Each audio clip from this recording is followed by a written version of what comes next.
Thermal tolerance is a critical component of species distributions and responses to climate change. Here, we provide methods for rapidly assessing heat and cold tolerance in small insects. These methods for measuring cold tolerance via the critical thermal minimum and heat tolerance via heat knockdown time are high throughput, semi-automated, and require minimal equipment. Demonstrating the procedure will be David Awde, a postdoc from my laboratory.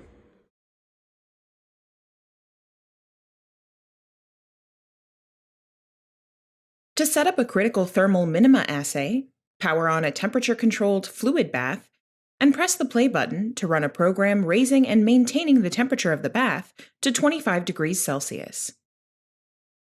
Wait 5 to 10 minutes to allow the fluid bath and column to reach 25 degrees Celsius before replacing the plug at the top of the column with a 5.08 centimeter diameter filter. Tap approximately 40 flies from their food vial into the column through the funnel, and quickly replace the funnel with the plug, taking care not to let any flies escape.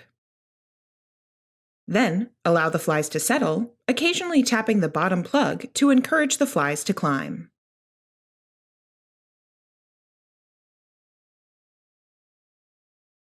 After 5 minutes, press the Start button on the fluid bath again to begin the critical thermal minima ramping program. Click to open the thermocouple recording software on the computer, and click Record to begin recording the temperature inside the column every second for the duration of the assay. Ensure that each temperature recording includes a timestamp specific to the second, so that temperature data can later be merged with data